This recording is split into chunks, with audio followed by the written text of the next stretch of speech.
그리스도의 안에서 살아가는 세순 가족 여러분, 하나님의 능력은 어디서 나타날까요? 언제 하나님은 높임을 받으시며 언제 하나님의 영광이 드러날까요? 우리는 우리가 잘되고 우리가 대단해지면 그곳에 하나님의 영광이 드러난다 생각하는 경향이 있습니다. 어린 시절 올림픽 같은 곳에서 금메달을 목에 건 사람들이, 혹은 영화제나 이런 데 시상식에서 트로피를 든 사람들이 수상 소감을 말하며 이 영광을 하나님께 드립니다, 이렇게 말하는 모습들 우리 종종 보지 않았습니까? 제가 자라던 시절 SFC 수련회에서는 하나님 잘 믿고 공부 열심히 해서 좋은 대학 간 누님들의 예화를 종종 해주시곤 했습니다. 그 성공한 사람들의 이야기를 우리에게 들려주시면서 그분들은 너희도 그렇게 열심히 공부하라고, 예수 잘 믿고 성공해서 하나님께 영광 돌리라, 그렇게 설교를 하곤 하셨던 것이죠. 우리는 그런 성공담 같은 간증들을 많이 듣고 살아왔습니다. 그리고 그런 모습들을 보고 그런 설교들을 들으며 나도 저런 성공적인 사람, 나도 저렇게 대단한 사람 되어야 되겠다 하는 결심을 하기도 했었죠. 물론 저희 경우에는 작심삼일이라서 그렇게 오래 가지는 않았습니다. 물론 그런 동기부여를 나쁜 것이다 이렇게 이야기할 수는 없을지 모르겠습니다. 그렇게 자신이 맡은 그 일을 열심히 하는 것이, 그래서 한 분야의 최고가 되는 것이 나쁜 일이 없지요. 우리는 우리의 게으름과 불성실함을 변명하지 말아야 됩니다. 최고 되는 것은 그건 하나님께서 하시길 일이지만은, 그러나 최선을 다하기 위해서 우리 각자는 애써야 하는 것이죠. 그게 하나님 바라시는 마땅한 성실한 삶의 태도일 것입니다. 그런데 문제는 이것입니다. 그러면 그렇게 우리가 성공하는 그곳에 하나님의 영광이 드러나는가 하는 것입니다. 우리가 높아지고 우리가 강해지는 그곳에 하나님의 능력이 나타나는가 하는 것이죠. 우리가 하는 성공에 대한 간증들은 정말로 하나님을 높이기 위한 고백일까, 아니면 우리 자랑일까 하는 것입니다. 사실 그 선을 찾기란 쉽지가 않습니다. 왜냐하면 우리는 할 수만 있으면 은근히라도 우리를 자랑하고 싶어 하기 때문입니다. 우리도 모르는 사이에 우리는 자기 자랑을 하는 자리에 서 있기도 하는 것이죠. 그리고 또 한 가지 문제가 있습니다. 그것은, 그러면 우리 실패는, 우리의 연약함은 어떻게 되는 것이냐 하는 것입니다. 사실 우리 대부분의 날들은요, 성공적이라기보다는 그저 버티는 삶, 견디는 삶일 때가 많습니다. 그럼 그렇게 세상에서 성공하지 못하면, 영적으로 남들에게 이야기할 만한 그런 대단한 것이 우리 손에 없으면 우리는 실패자, 우리는 낙오자인 것일까요? 그리고 그런 우리의 보잘것없는 연약하고 작은 삶을 통해서는 하나님은 영광받지 못하시는 것일까요? 고린도 성도들은 그렇게 생각했습니다. 자신의 혈통과 신분을 자랑하는 사도들의 이야기를, 고물급 사도들이라 자칭하는 사람들의 이야기를 들으며 이 세상의 부와 이 세상의 신분을 교회 안에도 가지고 들어와서 그걸로 나누는 사람들의 모습을 보며 하나님이 저런 모습 속에서, 저렇게 높아진 모습 속에서 영광 받으신다 생각했던 것입니다. 바울은 그런 그들의 모습을 보며 그런 것이 아니라고, 우리의 진정한 자랑은 그런 데 있지 않다고 힘주어 말했습니다. 그리스도 때문에 그 몸에 받은 고난, 그 형제와 자매를 위해서 기꺼이 낮아진 삶의 모습, 그것이 그리스도를 닮은 흔적이요 우리의 자랑이라고 우리 지난 시간에 들었었죠. 그런데 그런 이야기를 듣고 한 번에 돌이키면 얼마나 좋겠습니까? 말해서 고칠 것 같으면 선생님들이 얼마나 행복하겠습니까? 그러나 우리는 그렇지 못한 것입니다. 죄인은 우리는 그런 사람들이 아닌 것이죠. 우리는 이 세상의 것들, 세속적인 것들을 자랑하는 사람들을 때로 비난합니다. 그러면서도 우리 자랑은 멈추지 않을 때가 많습니다. 세상의 것을 교회 안에 가지고 들어오지 마라 이야기하면서도 대신에 은근히 우리가 영적이라 생각하는 것을 들고 들어와서 자랑하기는 것은 쉬지 않는 것이죠.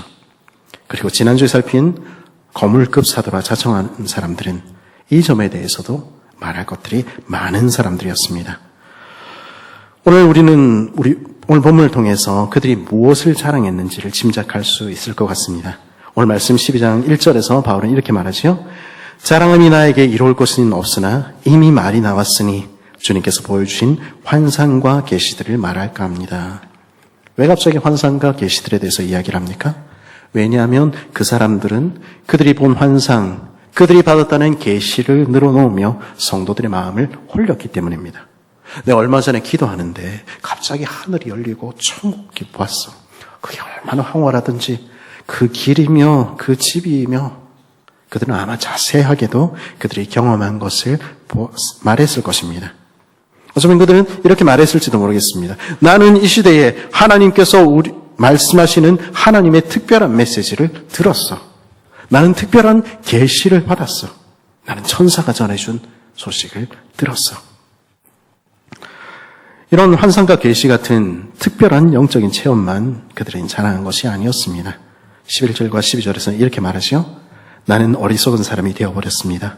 여러분이 나를 억지로 그렇게 만들었습니다. 그러나 여러분은 나를 인정해 주었어야 마땅합니다. 내가 비록 보잘것없는 사람일지라도 저 우두머리 사도들보다 부족한 것이 하나도 없습니다. 나는 여러분 가운데 일일이 참고 견디면서 놀라운 일과 기적을 표징으로 삼아 사도가 된 표징을 행하였습니다. 바울이 왜 이런 얘기를 합니까? 그 이유는 교회 안에서 거물을 자처하는 이들이 자신이 행하는 놀라운 일과 기적을 자랑하고 있었기 때문입니다. 내가 손을 대니까 걷지 못하던 사람이 벌떡벌떡 일어났어. 할렐루야! 제가 이렇게 얘기하면은 여러분들이 얼마나 놀라겠습니까? 고린도전서 12장과 14장에 보면은 그들이 방언이나 예언, 지혜의 말씀이나 지식의 말씀, 병 고치는 은사 같은 것을 얼마나 자랑스레 이야기했는지 알 수 있습니다.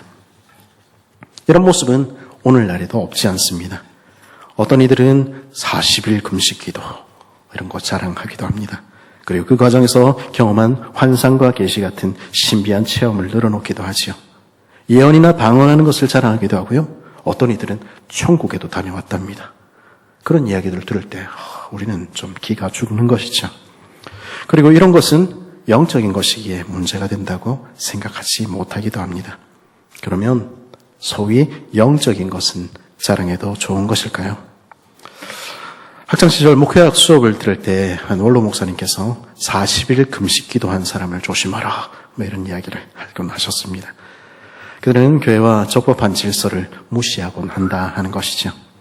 환상이나 예언 같은 특별한 영적인 체험을 한 이들은 그것을 절대적으로 신봉하기도 합니다. 그러다 보면 그것이 어느새 공로가 되고 자기 자랑의 근거가 되기도 하는 것이죠. 지금은 많이 바뀌었다 합니다만 한때는 방언과 예언 등의 은사를 성령의 두 번째 기름 부으심이라 말하며 영적인 권위의 원천으로 간주한 일이 있었습니다. 그래서 저처럼 그렇게 방언 이런 거 없는 사람들은 수준이 좀 딸린다 이렇게 이야기했던 적이 있는 것이죠. 그들은 영적인 체험을 자신의 신앙의 기준으로 삼았던 것입니다. 그런데요, 사실 우리 경험은 제한되어 있으며 그 경험을 해석할 눈도 우리에게는 부족합니다. 시간이 지난 다음에 돌아보니까 역사를 통해서 새롭게 평가되는 것들이 얼마나 많이 있습니까? 지난날 우리 모습을 돌아보면서 그러지 말았어야 되는데 우리 단식하게 될 때도 얼마나 많습니까? 그것은 우리가 영적인 것이라 말하는 체험도 마찬가지입니다. 그러기에 우리는 말씀을 기준으로 삼아 끊임없이 자신을 살펴야 됩니다. 내가 봤다. 내가 직접 경험했다. 그것은 성경 중심의 건전한 신앙일 수 없습니다. 왜냐하면 거기에는 말씀을 기준으로 한 자기 점검도 내가 틀릴 수 있다는 건전한 자기 반성도 설 자리가 없기 때문입니다. 이런 영적 체험의 폐해를 알고 있는 이들 중에는 반대로 환상이나 방언 같은 영적 체험 자체를 터부시하고 믿지 않는 사람들도 있습니다. 그중에 극단적인 이들은 성경에 나오는 은사들은 이제 중지되었다 주장하기도 합니다. 영적 체험의 위험성을 지적하는 것을 넘어서서 영적인 세계, 눈에 보이지 않는 세계 자체를 무시하기도 하는 것이죠. 그러면서 자기들은 그런 사자 신앙을 가진 사람들하고는 다른 우리는 고상하고 고차원적인 지적인 신앙을 가졌다. 그렇게 자랑하기도 하는 것입니다. 그러면 이런 영적인 은사는 무용한 것이며 더 이상 은사는 중지된 것입니까? 성경은 그렇게 말하지 않습니다. 바울은 영적인 세계도 환상이나 계시, 이적과 기적도 무시하지 않았습니다. 바울은 하나님께서 특별한 은사를, 특별한 체험을 허락하실 수 있다는 것을 부정하지 않았습니다. 문제는 은사나 특별한 경험 자체가 아닙니다. 은사라는 말은 그 말 그대로 하나님께서 교회를 위해 주신 은혜의 선물입니다. 객관적인 말씀인 성경을 통해 그리고 일반적인 자연의 법칙과 사회 질서를 통해 역사하시는 하나님께서는 동시에 고난 가운데 있는 자기 백성들 그리고 깊은 영적 침체 가운데 일상적인 방법으로는 도무지 깨어날 수 없는 자기 자녀들을 위해 특별한 방법을 사용하실 수도 있는 것입니다. 그 가운데는 환상도 있을 수 있고 예언이나 병고침도 있을 수 있습니다. 그 모든 방법을 통해 자기 백성을 돌보시고 교회를 세우시는 좋으신 아버지가 바로 우리가 섬기는 하나님이신 것입니다. 다만 그 어떤 경우에도 그것은 객관적인 기준인 성경을 벗어나지 않는 것이죠. 문제는 무엇입니까? 영적인 것이냐 영적이 아닌 것이냐가 아니라 그것들을 무엇을 위해서 우리는 사용하고 있는가 하는 것입니다. 그 영적이라 이야기하는 것들을 우리 자신을 특별하게 만들기 위해서 사용하고 있습니까? 그 능력이 우리를 조금 더 나은, 조금 더 대단한 높은 차원의 존재로 만드는 것처럼 여깁니까? 아무리 영적이라 하는 것이라도 그것이 자기 자랑과 자기 공로가 되어버린다면, 그래서 다른 사람들을 얕잡아보며 자신을 높이는 교만의 도구가 되어버린다면 그것도 여전히 영적인 것일까요? 그래서 누군가를 좌절하게 만든다면 그것이 하나님의 영광을 드러내는 일이 되겠습니까? 바울은 그렇게 잘못된 이해를 가지고 있는 고린도 성도들을 위해서 자신의 지난 이야기들, 자신이 한 영적인 체험에 대한 이야기를 하기로 결심했습니다. 그래서 2절과 4절에서 바울은 이런 말로 그의 이야기를 시작하는 것입니다. 나는 그리스도를 믿는 사람 하나를 알고 있습니다. 그는 14년 전에 셋째 하늘에까지 이끌려 올라갔습니다. 이 사람이 낙원에 이끌려 올라가서 말로 표현할 수도 없고 사람이 말해서도 안 되는 말씀을 들었습니다. 바울은 지금 남의 이야기하는 것처럼, 어떤 다른 사람 이야기하는 것처럼 지금 이야기를 하고 있습니다만 모든 학자들은 이거 바울이다 이렇게 이야기합니다. 바울은 14년 전에 셋째 하늘에까지 올라간 것입니다. 오늘날 많은 간증자들은, 그리고 바울 시대의 많은 거물들은 그들이 하늘로 올라갈 때 그 당시의 상황이 어땠는지, 그리고 그들의 몸은 어떻게 됐으며 그들의 영혼은 어떻게 됐는지 그런 설명들을 하는데 애를 쓰곤 합니다. 그래서 자신의 영적인 체험을 그럴듯하게 보이고자 하는 것이죠. 하지만 바울은 거기에 대해서는 이렇게 일축합니다. 그때 그가 몸 안에 있었는지 몸 밖에 있었는지 나는 알지 못하지만 하나님께서는 아십니다. 나는 이 사람을 압니다. 그가 몸을 입은 채 그렇게 했는지 몸을 떠나서 그렇게 했는지를 나는 알지 못하지만 하나님께서는 아십니다. 무슨 말입니까? 그거 내 관심사가 아니라는 것입니다. 바울은 자신에게서 하나님께서 그를 높이 드셔서 천국으로 데려가셔야 할 어떤 이유를 발견하기 위해서 설명할 수 없는 것을 설명하려 들지 않았습니다. 그것은 하나님께서 하실 일, 성령의 역사라는 것입니다. 다만 성령 하나님께서 이끌고 가셨기에 그런 셋째 하늘 낙원에까지 이끌려 올라갔다는 것이죠. 그리고 심지어 바울은 그가 낙원에서 본 모습이 어땠는지도 우리에게 이야기해 주지 않습니다. 천국이 어땠는지 우리한테 좀 이야기를 해주면 좋겠는데 그런 이야기를 해주지 않습니다. 낙원이라는 말은 이곳 외에 누가복음과 요한계시록 그리고 헬라어로 된 창세기 등에 등장하는 말인데요. 계시록에 따르면은 우리는 그곳은 생명나무가 있는 곳, 그리고 생명수가 흐르는 곳, 에덴 동산같이 생명으로 넘쳐나는 아름다운 곳이라는 것을 알게 되지요. 그런데 바울은 그 이야기를 우리에게 한마디도 안 해준다 하는 것입니다. 왜냐하면 바울의 생각에, 바울이 지금 이야기하기에 그곳의 아름다움보다 우리가 더 주목해야 할 중요한 사실이 있었기 때문입니다. 사실 페르시아어에서 유래된 이 낙원, 파라다이스라는 말은 담으로 둘러싸인 왕궁의 동산 혹은 왕의 정원이라는 뜻입니다. 낙원이 무엇이냐? 바울은 그것은 다름 아닌 왕이신 하나님께서 거하시는 곳이라고 우리에게 설명하는 것입니다. 셋째 하늘이라는 말도 마찬가지죠. 성경에서 셋이라는 표현은 완전을 가리키는 표현인데요.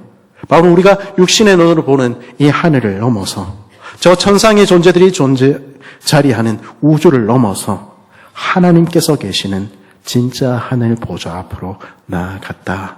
그 이야기를 들려주는 것입니다. 4절에서 바울은 이렇게 말합니다. 이 사람이 낙원에 이끌려 올라가서 말로 표현할 수도 없고 사람이 말해서도 안 되는 말씀을 들었습니다.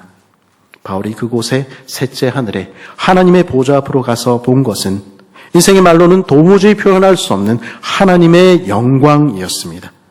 그리고 그는 그곳에서 인생이 말해서도 안 되는 하나님의 계시를 그 높은 곳에서 신이 들었습니다. 바울은 14년 전 온 우주의 운명이 논의되는 곳, 하나님께서 온 세상을 다스리시는 그 높은 보좌 앞까지 올라가 계시를 들은 것입니다. 이것은 바울이 경험한 진짜 경험이었습니다. 그러니 이걸 이야기한다고 해서 그게 남들이 하듯이 과장하거나 아니면 헛된 자랑일 수는 없었던 것이죠. 어쩌면 바울이 이 이야기를 진작에 했었다면 고린도에 있는 그 성도들 중에 누구도 그를 무시하려고 들지 않았을 것입니다. 아니 오히려 대단한 사도다 이야기했을 것입니다. 그런데 바울은 이렇게 말하는 것입니다. 6절입니다. 내가 자랑하려 하더라도 진실을 말할 터임으로 어리석은 사람이 되지는 않을 것입니다. 그러나 자랑은 삼가겠습니다. 그것은 사람들이 내게서 보거나 들은 것 이상으로 나를 평가하지 않게 하려는 것입니다. 그런 이야기를 할 때 사람들은 우아하겠죠. 그런데 바울은 그렇게 사람들의 평가에 관심을 갖지 않았습니다. 자신이 높아지는 것에 관심을 갖지 않은 것입니다. 사람들이 흔히 하듯이 대단한 경험을 이야기함으로써 자신이 커 보이게 하려는 것을 그는 포기했던 것입니다.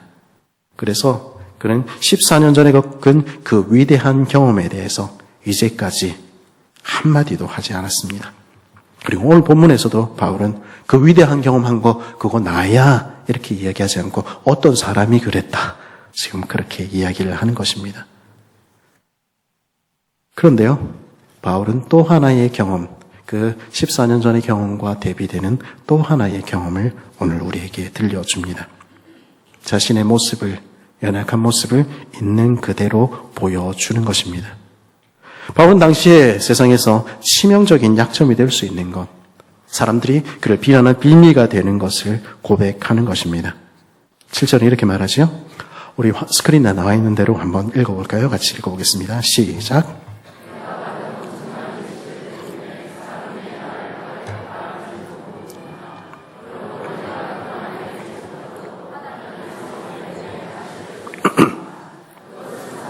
하수인이라고 할 수 있는데 그것으로 나를 치셔서 나로 하여금 교만하게 못하게 하시려는 것이었습니다. 아멘. 바울은 지금 어떤 경험에 대해서 이야기하고 있습니까? 그것은 하나님께서 바울의 몸에, 바울의 삶에 가시를 주셨다는 것입니다. 그래서 그는 끊임없이 고통해야 됐고, 그리고 지금도 고통받고 있다는 것입니다. 사람들은요, 이 육체의 가시가 무엇인지에 대해서 많은 관심을 갖습니다. 어떤 사람은 이게 눈의 질병이나 아니면 간질과 같은 육체적인 질환이라 생각하기도 하고요. 어떤 사람들은 어떤 정신적인 스트레스나 우울증 같은 그런 어려움이 있었지는 않았을까 추측해 보기도 합니다. 어쩌면 이 가시는 10절이 보여주듯이 병약함과 모욕과 궁핍과 박해와 곤란 등 바울이 당하고 있는 모든 고난 그 자체를 의미할 수도 있을 것입니다. 그런데 보다 중요하게 우리가 기억해야 할 것이 있습니다. 그것은 이 가시가 손톱 끝에 작은 가시나 아니면 장미의 가시처럼 그렇게 무시할 수 있는 그런 것이 아니었다는 사실입니다. 여기 가시라고 번역된 이 말을 칼빈을 비롯하여 대부분의 학자들은 말뚝, 큰 말뚝, 스테이크나 아니면은 십자가에 받는 것 같은 그런 대못이라고 이해합니다. 그런 대못이 바울을 대롱대롱 매달고 그런 말뚝이 바울을 관통하고 있었던 것입니다. 바울의 일생 동안 그를 괴롭힌 이 가시는 바울의 환상을 터뜨려 끊임없이 고난 가득한 이 삶으로 돌아오도록 만들었습니다. 바울은 끊임없이 고통 속에서 신음하며 자신이 얼마나 보잘것없는 인생에 불과한 존재인지, 자신이 얼마나 무가치한 존재인지 탄식하지 않을 수 없었다는 것입니다. 이 고통이 얼마나 컸던지 8절에서 바울은 이렇게 고백합니다. 나는 이것을 내게서 떠나게 해달라고 주님께 3번이나 간청했습니다. 그 시절이나 지금이나 사람들은 고난당한 이들 앞에서 때로 이렇게 이야기하기도 합니다. 네가 정말로 하나님의 사람이라면 너한테 그런 고난 없어야 되는 것 아니니? 너 그거 위해 기도해봤어? 기도하면 없어지잖아. 하나님이 널 사랑하신다면 내 기도 들어주셔야 하는 것 아니니? 바울도 기도했습니다. 주님께 3번이나 간청했습니다. 3번이라는 것이 단지 숫자 이야기를 하는 것이 아니라 말씀을 드렸죠. 바울의 이 간청은 겟세마네 동산에서의 예수님의 기도를 연상케 합니다. 십자가의 고난을 앞에 두신 예수님은 피땀 흘리시며 3번이나 동일한 말씀으로 하나님께 간청했다, 그렇게 이야기하지 않습니까? 내 아버지여, 만일 할만하시거든 이 잔을 내게서 지나가게 하옵소서. 예수님께서는 피땀을 흘리시며 절박하고 간절하게 하나님께 매달리셨습니다. 바울의 기관총도 마찬가지였습니다. 바울은 너무너무 고통스러운 나머지 다시 또다시 하나님께 나아가 엎드리고 또 엎드렸습니다. 이 가시를 자신에게서 떠나게 해달라고 주님께 3번이나, 아니 여러 번 부르짖고 또 부르짖었습니다. 내 삶에서 이 고통 없애달라고 바울도 피땀 흘리며 탈진하도록 그렇게 간구했습니다. 그런데 9절은 그 피눈물 나는 바울의 간구에 대한 하나님의 대답을 어떻게 들려줍니까? 바울은 그 인생의 가장 밑바닥에서 하나님의 계시를 들었습니다. 또 다른 계시를 들은 것이죠. 그 계시는 무엇입니까? 9절은 뭐라고 얘기합니까? 그러나 주님께서는 내게 이렇게 말씀하셨습니다. 내 은혜가 내게 족하다. 내 능력은 약한 데서 완전하게 된다. 네가 꼭 성공하고 높아질 필요가 있니? 네가 그 고통에서 벗어날 이유가 따로 있니? 내가 내게 준 은혜는 충분하지 않니? 왜냐하면 내 능력은 연약함 가운데서 드러나기 때문이야. 주님의 이 말씀은요, 때로는 절박하게 하나님께 부르짖는 우리에게는 때로 너무 냉정하게 느껴지는 것 같습니다. 하나님 왜 그렇게 말씀하고 마십니까? 왜 그런 계시를 주십니까? 당장 응답하시고 고통에서 건져내시고 우리를 높여주시면 하나님께 영광이 되지 않겠습니까? 전에도 제가 한번 나눈 적이 있는 것 같은데 또 들으시는 분은 용서하고 들어주시길 바랍니다.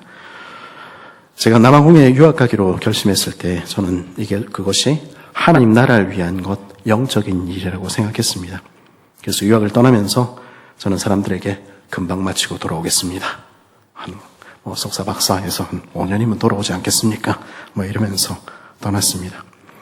왜냐하면 제가 빨리 학위를 받아와서 폼나게 가르치면 그게 하나님의 영광을 드러내는 일이라 생각했기 때문입니다. 그래서 아내와 2살인 딸 그리고 뱃속의 아들을 데리고 집 팔고 밥 팔아서 전부 다 팔아서 남아공으로 떠났습니다. 처음에 모든 것이 형통하게 잘 되는 것 같았습니다. 정착도 잘 했고 학과목 성적도 잘 나오는 것 같았습니다. 그리고 그 와중에 저도 모르게 제 마음은 조금씩 높아지고 있었습니다. 근데 어느 순간 모든 것이 삐걱대기 시작했습니다. 빨리 마쳐야 되는데, 그래야 남들한테 할 말이 있는데 진도는 나가지 않고 논문 주제조차 잡지 못한 채 시간은 흘러갔습니다. 돈도 다 떨어졌습니다. 미칠 것 같았습니다. 72시간 동안 한숨도 자지 못하고 도서관에서 밤을 지샌 날들도 있었습니다. 하지만 한 장도 쓰질 못했습니다. 저는 실패자가 되어 있는 것 같았고 죽고 싶었습니다. 이게 하나님께 영광이 될까?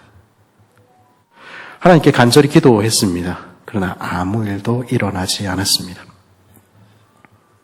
그러나 어느 날 아내가 저한테 아내는 제발 좀 쉬라고, 이제 좀 멈추라고 그렇게 이야기를 하곤 했었는데, 그러지 않으니까 울면서 그렇게 이야기를 했습니다.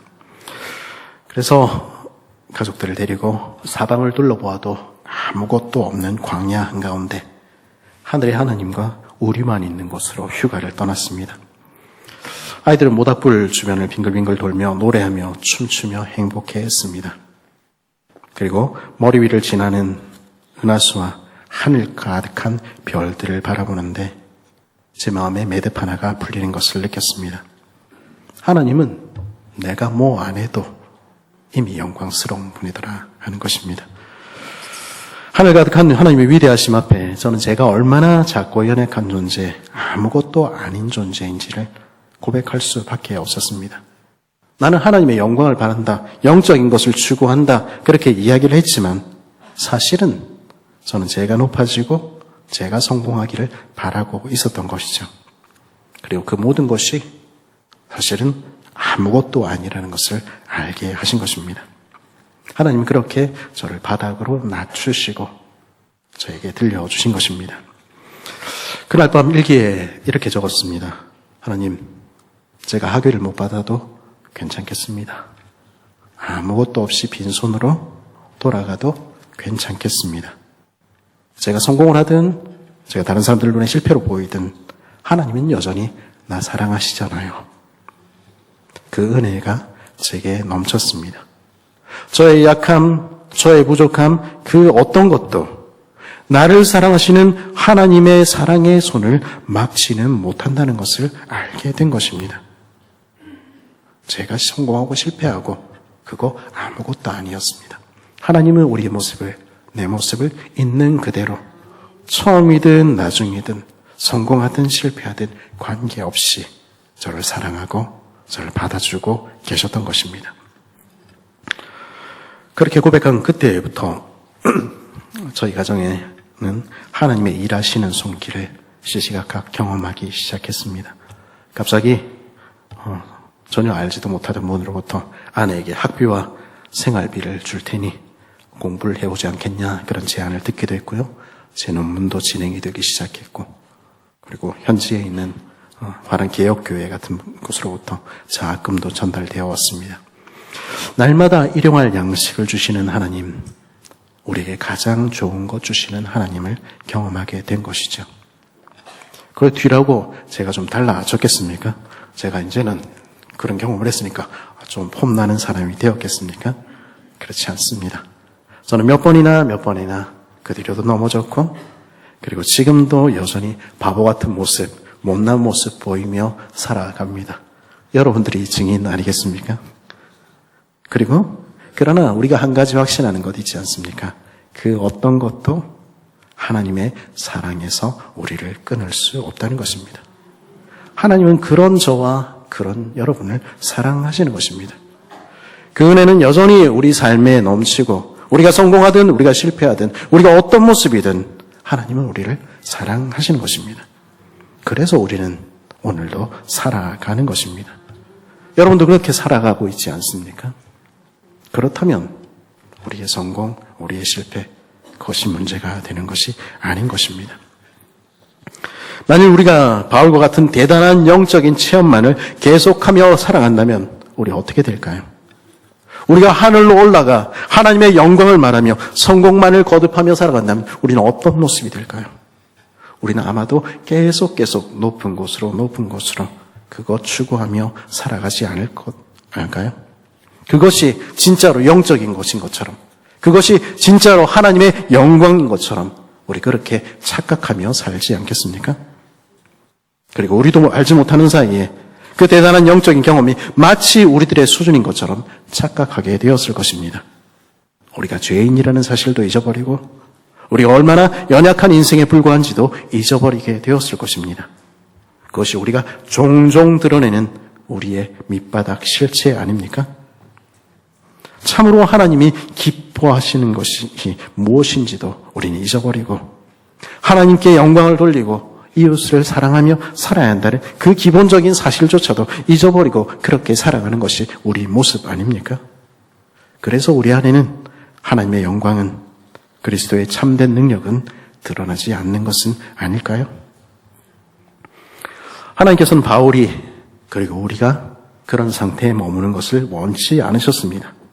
자신이 무엇이나 된 것처럼 그렇게 교만해져서 저 하늘 위에 붕붕 떠다니는 것을 허락하지 않으셨습니다. 그래서 하나님께서는 바울의 육체에 그의 삶에 커다란 가시를 찔러 넣으셨습니다. 그리고 그의 높아진 마음을 터뜨리셨습니다. 그를 낮추시고 또 낮추시며 그 바닥에 부어지는 하나님의 은혜의 풍성함을 알게 하셨습니다. 그럼으로써 그의 약함에도 불구하고 일하시는 하나님, 그의 약점과 고통과 눈물과 실패의 날들을 통해서도 하나님의 나라를 이루어 가시는 하나님을 알게 하신 것입니다. 사실 내 은혜가 내게 족하다, 내 능력은 약한 데서 완전하게 된다 하는 이 말씀은 바울에 대한 말씀이나 아니면 우리에 대한 말씀이기에 앞서서 예수 그리스도께서 행하신 일에 대한 말씀입니다. 우리는 어떻게 성공할 것인지, 주님으로부터 무엇을 얻을 것인지 고민하지요. 근데 그런 우리에게 주께서는 뭐라고 얘기하십니까? 내 은혜가 내게 족하다. 왜냐하면 주님께서는 십자가 위에서 자신의 전부를 우리에게 이미 주셨기 때문입니다. 십자가 그 위에서 무력하게 죽으신 그리스도의 연약하심이 우리를 구원하는 하나님의 능력이 되었습니다. 그리고 그 주님께서는 오늘도 우리에게 자신을 주시며 오늘도 우리와 함께 하시는 것입니다. 그 무엇도 우리를 향한 그분의 사랑에서 끊을 수 없습니다. 그 은혜면 충분하지 않습니까? 그분으로 충분하지 않습니까? 그 하나님을 참으로 알게 됐을 때, 그 하나님을 참으로 만나게 됐을 때, 그 가장 낮은 자리에서 들려주시는 하나님의 계시의 음성을 들었을 때 바울은 이렇게 고백하게 되었습니다.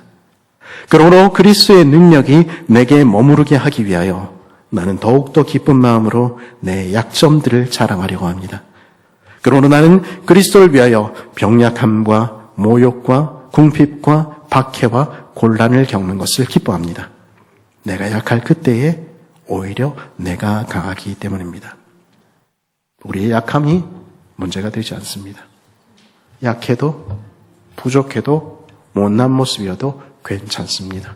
주님은 그런 우리를 그대로 받으셨고 여전히 사랑하십니다. 사실 우리가 약할 그때 우리는 가장 강하게 됩니다. 왜냐하면 우리가 약해질 때, 우리가 완전히 사라지는 그곳에 오직 십자가의 능력만이 찬란히 드러나기 때문입니다. 그리고 그것을 가리켜서 우리는 하나님의 영광이라 말하는 것입니다. 그리스도의 안에 사랑하는 새순 가족 여러분, 우리는 강해지고 싶어 합니다. 우리는 성공하고 싶어 하고 우리는 인정받고 싶어 합니다. 그리고 때로는 영적인 것들조차 우리의 자랑으로 삼고 싶어 합니다. 그리고 우리가 강해지면 하나님의 영광이 드러날 것이라 이야기하곤 합니다.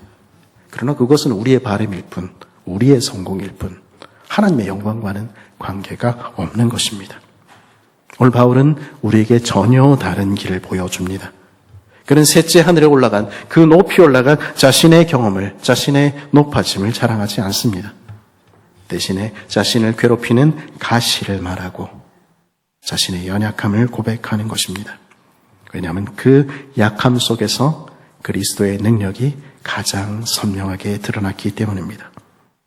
가장 낮은 자리까지 내려가신 그리스도께서는 바로 실패로 보이는 그 십자가를 통해 우리를 구원하신 것입니다. 우리의 연약함이 우리를 낙심하게 만듭니까? 실패와 눈물의 시간 때문에 하나님께 버림을 받았다. 우리 그렇게 생각하지 마십시다. 오히려 그곳에서 하나님의 은혜는 더욱 빛난다는 사실을 우리는 기억해야 합니다. 하나님께서는 그런 연약한 우리 삶, 실패밖에 없어 보이는 우리의 보잘것없는 그런 인생을 통해서도 영광 받으십니다. 우리가 지금 이곳에서 주와 함께 머무를 때, 우리가 우리 주님을 닮아 자신을 내어줄 때, 우리가 작은 우리의 삶을 통해 아버지의 이름이 높임을 받기를 원합니다 고백할 때, 하나님은 연약한 우리를 통해서 하나님의 능력을 드러내실 것입니다. 오늘도 주님은 말씀하십니다. 내 은혜가 내게 족하다. 이는 내 능력이 약한 데서 온전하여짐이라. 우리의 강함이 아니라 그리스도의 능력을 의지하며 우리의 자랑이 아니라 십자가를 자랑하며 오직 주님의 넘치는 은혜와 사랑 가운데 살아가는 복된 저와 여러분 되기를 간절히 바랍니다.